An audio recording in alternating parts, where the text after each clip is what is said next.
All across the globe, people are learning to make jewellery from home, creating their own small and wonderful businesses with a simple toolkit and a passion for making sparkly things. I've invited 3 jewellers to my home for 3 days of making, learning, creating, and some serious relaxation. This is the Jewellers Retreat.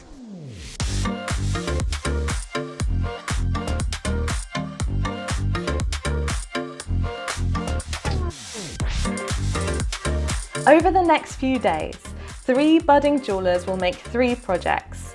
From pendants and earrings to engagement rings and bangles, they will cover it all. With only a limited time to complete each project, the pressure will be on. But we'll be cheering them on every step of the way, and we'll get to see just how some of this amazing jewellery is made. Meet Sally Coston, graphic designer turned part-time jeweller based in London's Clerkenwell. Marketa Garnay, Cornwall-based part-time waiter, full-time mum and budding jeweller who loves to make. And Jasmine Butler, Brighton-based art teacher with a thriving jewellery business on the side. These jewellers have all completed a 1-year diploma in silver jewellery at Jewellers Academy and have come such a long way since starting out. I can't wait to see how they get on with their projects.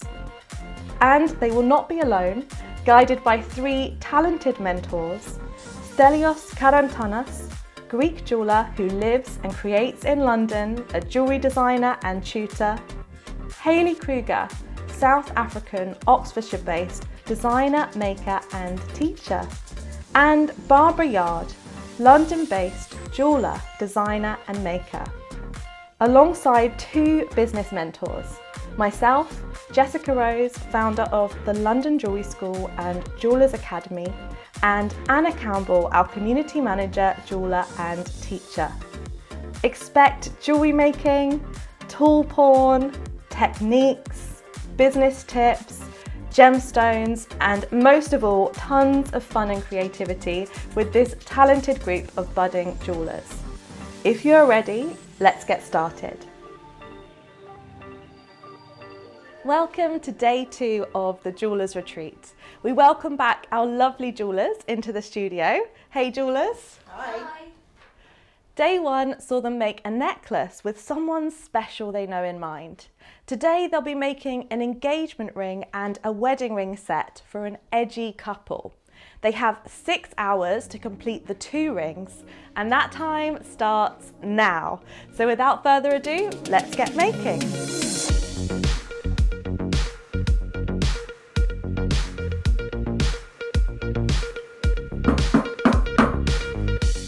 The lovely Marketa. Hello. Hello. How are you today? Yeah, I'm good, thank you, Jess. Good, good. Tell us what you're making today for your engagement ring and your wedding ring. Okay, so my engagement ring, the main feature is going to be the stone. Oh. It's one of my most favorite stones, and it's a Swiss blue topaz, and it's quite big.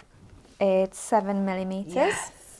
It will be set in collared setting because I really like chunky bezels. I'm using silver mainly, but I will use 9 karat gold too. Nice. Because next to the collet on the ring, I would like to do a granule from the gold, and I would like to set salt and pepper diamond as a flush setting in the granule, so it will have the sparkle. Oh, wonderful. So that's the engagement ring. That is the engagement ring. ring. So tell us about the wedding ring. And the wedding ring is going to be made from silver too, and it's going to be the same thickness, it's round wire. The silver ring I would like to oxidize. Nice. So it's going to be black.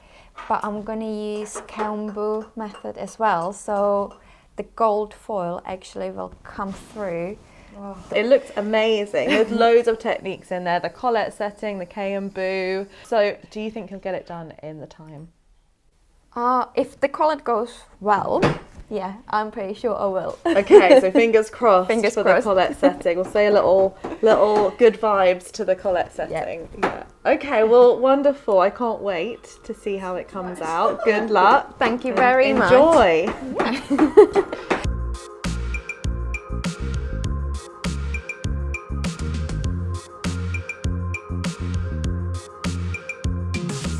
Jasmine, how is it going? How are you today? I'm good, thanks. Good. Welcome back. Thank you. What are you going to be making for your engagement and wedding ring for an edgy couple?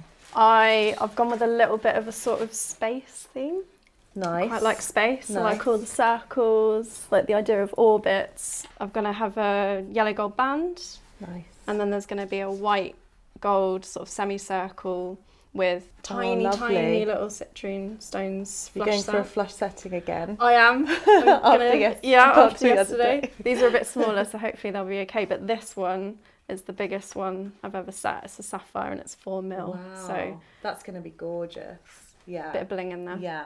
Lovely. And what's the wedding ring? So the wedding ring's a bit simpler. I'm going to marry metals again. So I'm going to have a yellow and a white gold band that are going to sort of fuse together. And you can see the wedding band through the gap. Love it. On this Such a nice design, and it's really your style as well, isn't it? Yeah, so definitely. beautiful. Do you think you'll get it done in the time? I do. I'm feeling quite confident about this one. Yay! I've made lots of rings, so hopefully.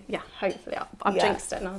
No. It's good to believe in yourself. I like it. I like the confidence. Wonderful. Okay, well, good luck. I can't wait to see it. It looks like a gorgeous piece. So enjoy. Thank you very much.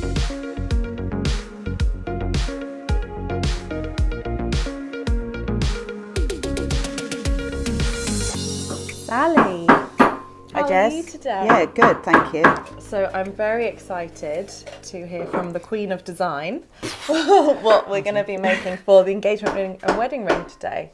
The rings slot together, and I've called it Big Love because essentially your engagement ring has a teeny weeny little diamond set on the edge of it. Lovely. And the wedding band, which is broader, has a bezel set rock crystal that acts as a magnifying glass. So when they slot together from the top, your diamond is 3 times the size. I love that though. So- Such a different concept, isn't it? So what metal are you using for the 2 bands? I've actually gone with silver. It's D-wire inverted, so it's a nice comfort fit Yeah, ring. lovely. So the small diamond, you're going to use a diamond. What setting is that going to be in? Because I need something to slot the ring against, it's going to be a tube setting, but I might do a little bit of work on the top to make it more of a crown. It looks as though it's got 4 little prongs, but it's not committed, it's not a prong setting. And it's just to get some light in the side of it, because without light this ring just won't work. Yeah. Essentially. Amazing. And I love the idea that it slots on and Yeah. suddenly it's 3 times bigger. There So you when go. you wear them, when you get married, When you get married, the diamond gets bigger. bigger. Exactly that. Do you think you'll get it done in the time? At the moment, I'm quite confident with this one. Wonderful. Because it's kind of do it once, do it well. So I'm taking the time on the fit, the way they slot together. But hopefully we'll be all right. Brilliant. All right, well, good luck. Thanks, Can't wait Jess. to see it done Yeah, and to it's see good that fun. diamond get 3 times bigger.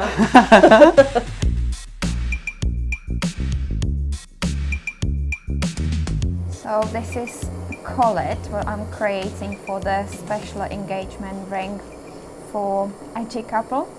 So I've got a big stone and I need the collet to be perfect fit for the stone, and I'm annealing it to make the metal soft and more malleable to work with.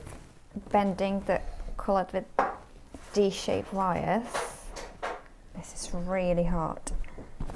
I love this setting because I love heavy bezels, but it's not the easiest one to make, so fingers crossed it will work today. Right, so I've got all my components. I've got my 2 that are going to make the band. They're going to be married. So I've got this one, which is going to be the engagement. And then all these little bits are going to work together to make the setting for my sapphire. And then I'm going to need to solder this bit around here to make it a full circle. Lots of metal involved, but hopefully it's going to look great. Today, the students will be guided by mentor Hayley Kruger. Hayley is a jewellery designer and industry professional who has worked in the trade for over 17 years. Having gained a BA Honours in Jewellery and Silversmithing, Hayley went on to work as a designer for many of the UK's most recognisable retailers, such as Topshop, Marks & Spencer's, River Island, Next, and many more. Her own range of jewellery has been stocked all over the world and featured in press and magazines. She has her own studio where she makes fine jewellery commissions, and she is an experienced jewellery tutor who has been a mentor on the diploma programme for many years, as well as teaching at the London Jewellery School, Jewellers Academy, and on Jewellery Maker TV. Hi Jess, Hiya. how are you doing? Yeah, good. So, where are you at? I've got 4mm sapphire, Yes. and the idea is to solder these two bits together onto the band and set it in a flush setting on top. Yes, so you have got a big stone, and a flush setting, well, you'll need to consider the depth of that stone. And normally I would say stack it up and drill through and burr. But because it's a deep stone, it might be beneficial to do some drilling on the two top bits Okay, before you solder it all together, Okay. just to get it started. give me a head start. Okay. Yes, and then when you get to the actual burring and even the setting, the burring you'll need to do, it will be very repetitive and quite long-winded, but keep on resting and keep on adding some lubricant to the burr, Okay. because it's going to need all the help it can get. Bit of elbow grease. That's exactly it, but you can do it. You've got the muscle power, so good luck with that. Thank you.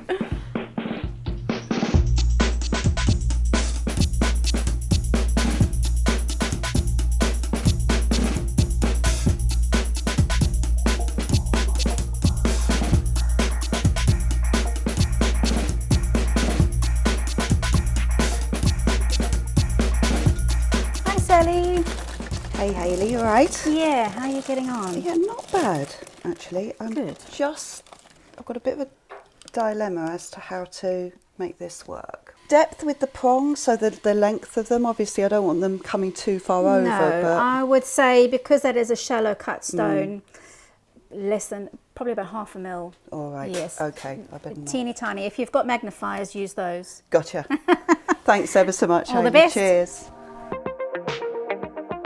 Running a jewellery business is something we do out of a passion, a love of making things, and often having the flexibility to fit a small business around family life. Marketa runs her jewellery business alongside raising her little one and working part-time. I chose to do the diploma because it came online. I always wanted to do it, but because I live in Cornwall, it was really far away for me to go and do the actual classes. The diploma is great. It actually gave me a structure, and I feel I am finally on the right path because I always wanted to do this. I just didn't know how. I've got a little girl who was 2 when I started, and I had to put her to nursery to have my day when I listen to the videos, when I try to do the project. But you can't finish everything in one day, so I had a quite good routine with her, and I would put her to bed at 7 o'clock, and then I would be sitting at my bench and trying to finish everything. I was really fortunate to get opportunity to put my jewellery in one of the shops, which is also silversmithing workshop. I feel really lucky because that's a new experience for me to talk to customers, actually find out what they like, what they want, what their visions are, and it actually helps my designs too. I want to learn even more. I signed up for the Fine Jewellery Diploma. I think most of my energy will go to that one, and then I will be focusing on my business as much as I can. Hi Marketa. Hello Hayley. How are you getting on? Yeah, I'm getting that. What I would like to know, because I like the heavy bezel settings, like when you have the big rim. Yes. How deep I can go with the setting there. The main thing that's important is that the widest part of the stone, the girdle, is below the top of the metal. Yeah. So the deeper you go, the more metal you've got to push over. So it's a catch-22. It's going to be physical if you go too deep. Okay. It'll make your life easier if you go closer to the top. But if you really wanted to go really deep, I'd say no more than about 1.5 mm, but even that is going to be challenging. I'll try my best. Yes, I look forward to seeing the finish. Thank you very much You're for your welcome. help. Good luck. Okay, jewelers, so we're at the midway point now. So we've had 3 hours and you've got 3 hours left. What I've got to do here, try to do here, is have a setting, tube setting in this case, soldered onto this slimmer ring, but it's like a feminine and masculine. It's got to go fit completely flush the ring. So I've got quite a lot more to do, but they've got to be pretty well seamless when they're together. Getting this is probably the most critical bit of this, because they've got to have no gap between the rings. So yeah, that's my challenge. A lot more filing. Moment of truth.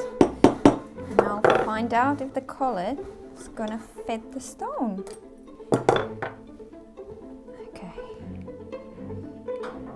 Let's see. Yes! Look, the hardest part worked. Who doesn't love an engagement ring? For me, it's all about the gemstones. But getting those beautiful stones to sit perfectly inside a ring band is a skill for every jeweller to master. Let's have a look at Hayley's top tip for the jewellers today on how to get a setting to fit perfectly inside one of those bands. To measure out the amount to cut out for a 5.5 straight-sided tube setting, I'm using a digital caliper to check that measurement, and I will keep that measurement in place and mark that onto my ring. When you use a caliper, you can use the sharp edges of the caliper to scratch in the width that you need to cut out. If you can't see, you can use a marker pen. A permanent marker is best, and ideally one with a fine tip to mark that out. Once you've got your marking in place, you can use a saw to cut that section out.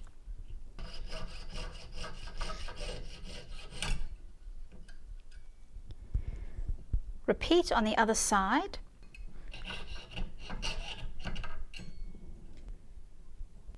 When you have removed the excess, you might have some little burrs, so use a straight-sided file and file as straight as you possibly can to remove those burrs without over-filing.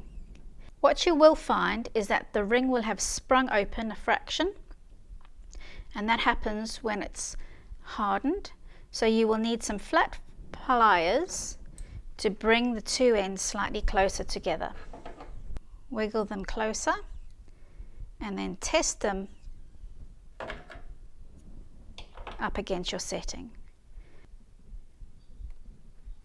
There we go. That slots in really nicely. So now I will set up for soldering. And I place solder on one side first, and then I will set up again on the other side, but you can do both at one time if possible. Making sure that the whole amount of metal is heated evenly at the same time. There we go. Pickle and solder the other side. And that is how you put a straight-sided setting into a ring band. Right, this is a really cool moment. I absolutely love these things. So this is a tumbler, and my two rings are in here. It's really messy, look at it. And when you're trying to do a ring, here it is, it does two really cool things.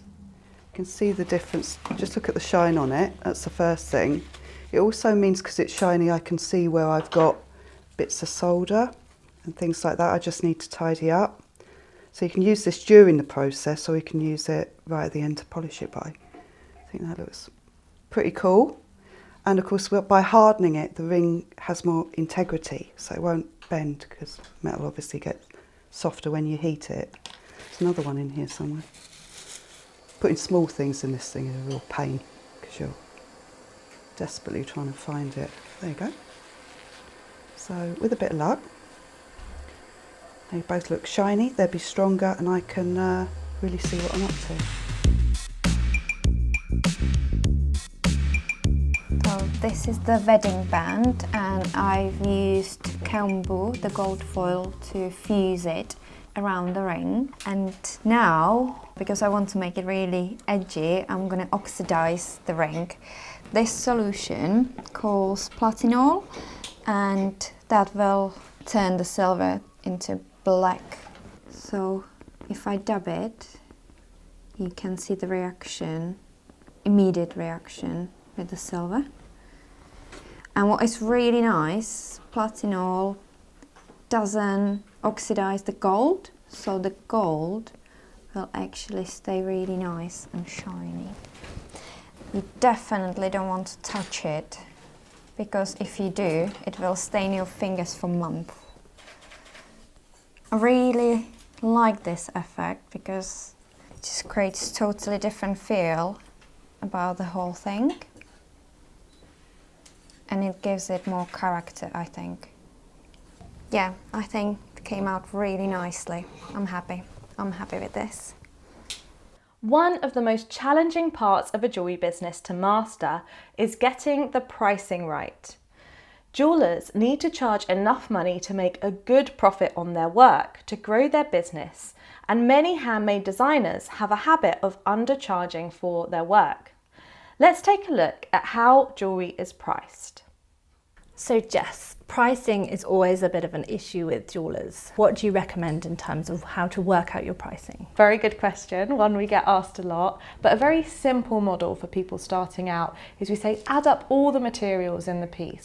Add up the time that you're taking to make it and give yourself an hourly rate. Often jewellers start from around £15 an hour going up to anything, 60 plus. So based on your skills and knowledge, give yourself an hourly rate. Then add the material and the time and times that by 2, and then add on it any extras like hallmarking, packaging, postage, things like that. And the reason why we times it by 2 is if you're running your own business, then you need some money for marketing, you need some money for your overheads, and you want a bit of profit in the business as well, very important to grow.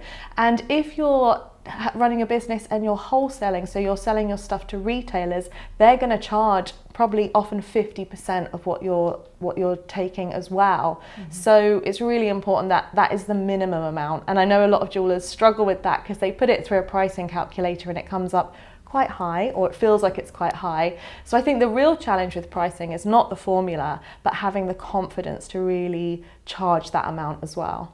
Definitely.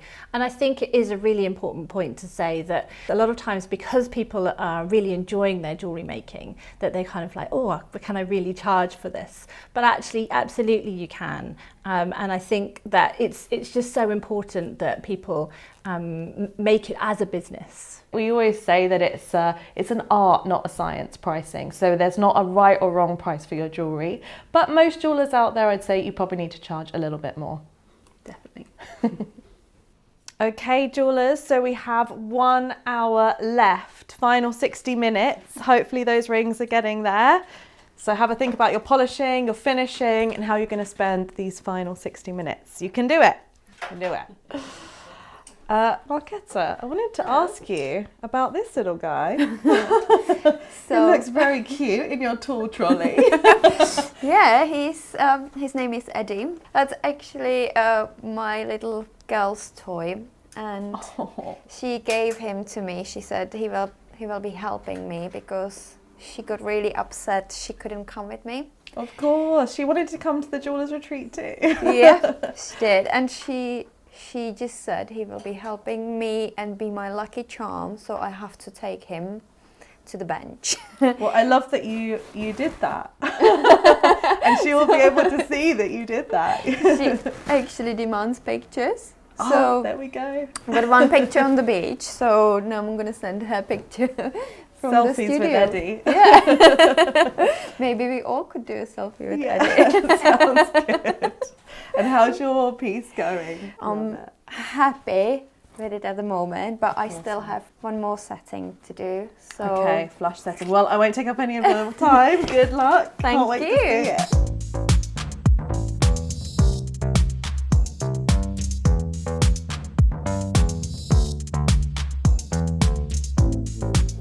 Okay, so I'm going to do the 2 rings now, just solder them together. That's plenty. When you see it dried out, then that's fine. There you go. That's a perfect clue there. Okay, so I just want to line these up to make sure that they're super flush.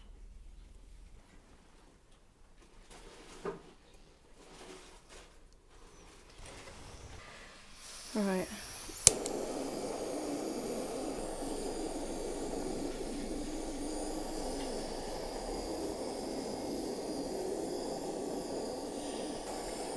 Focus mostly on the front bit now, and then you can move around as it starts to flow.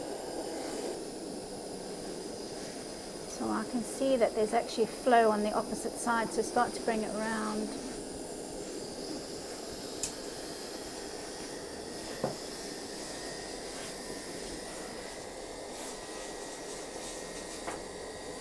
Oh yeah, I can see it. Yeah, so as it flows, move it along.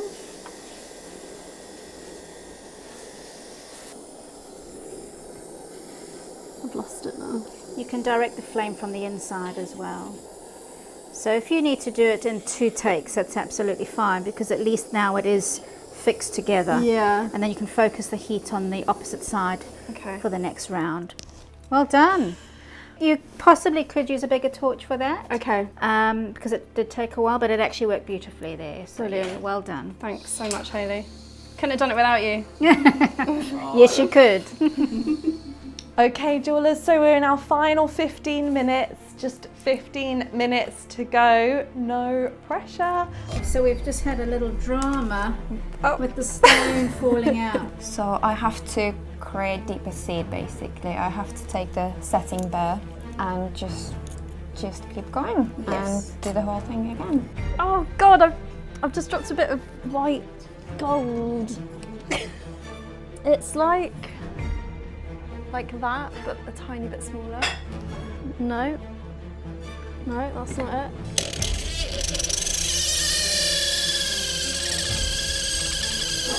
Tiny bit more, it's just the girdle needs to get under. I'm nearly there.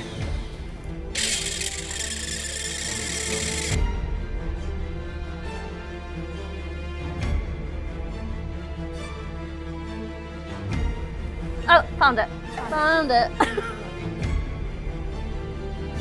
Okay, so jewelers, that is time up. Put down whatever you're working on, your tools, and get your pieces onto the mentors table ready for marking. I know it's not been easy or straightforward, so massive well done. And we can't wait to see what you've made. So stop making and put it on the table.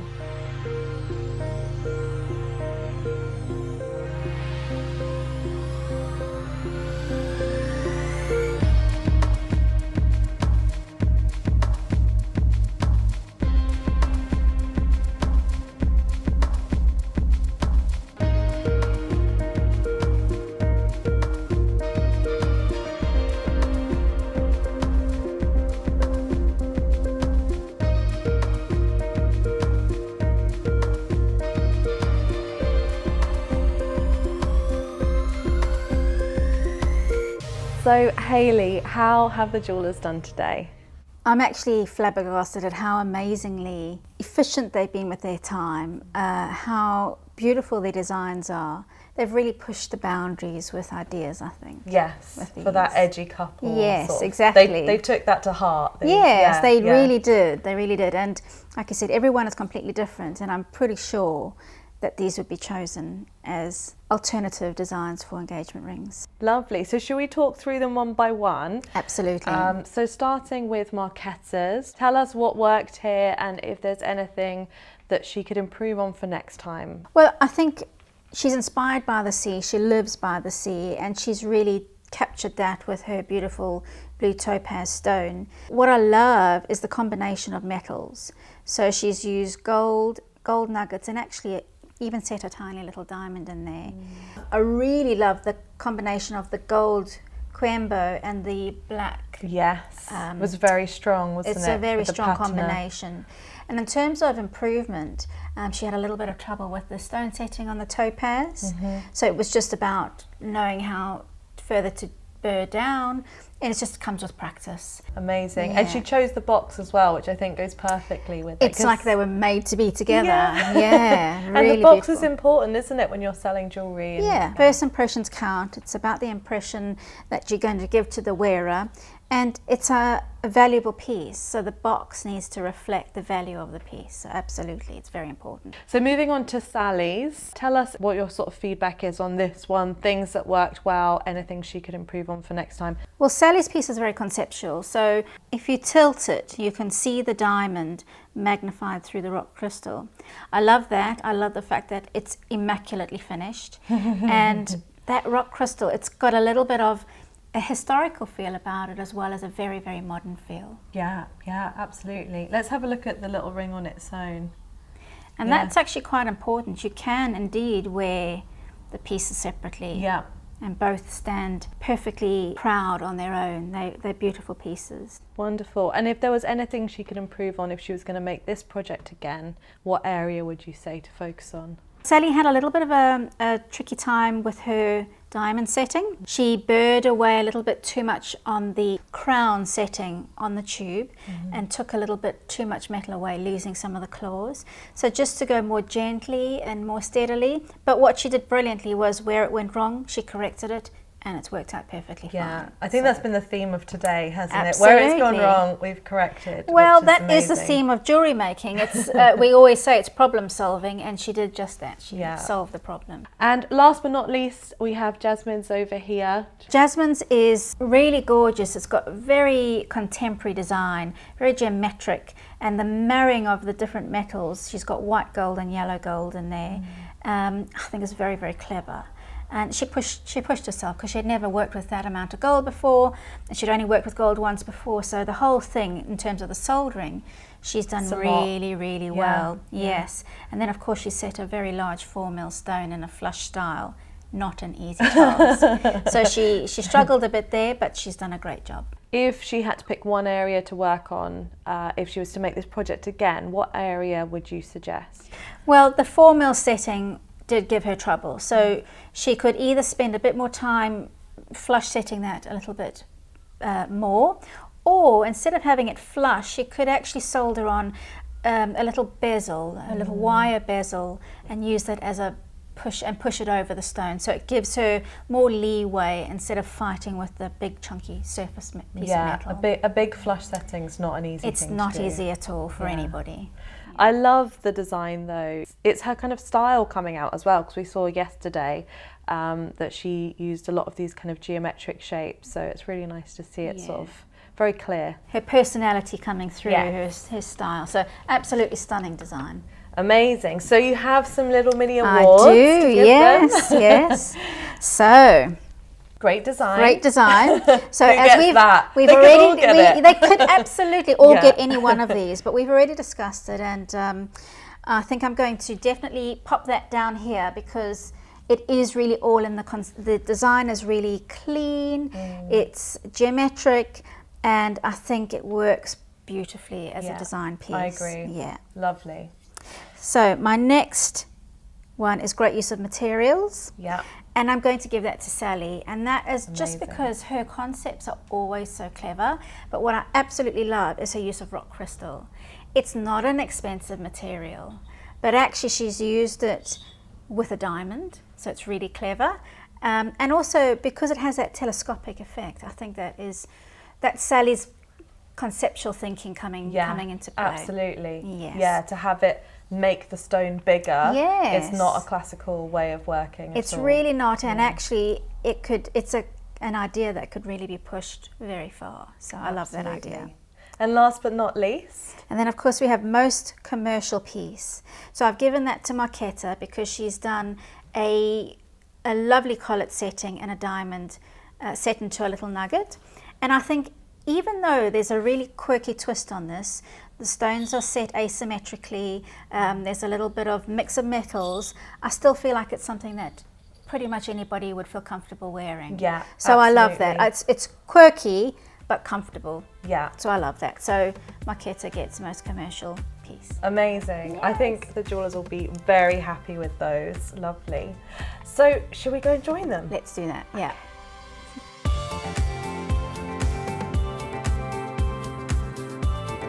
That brings us to the end of day 2. Lots of wonderful pieces made. Thanks so much for coming on the journey with us. Join us next time when the jewellers will be making a piece of their choice that showcases their signature style using mixed metals. This is a chance for the jewellers to really show off their unique designs and creativity. So now we're going to hit the hot tub. It's been another wonderful day at the Jewellers Retreat. Until next time, from me and all of the jewellers, happy making! Cheers!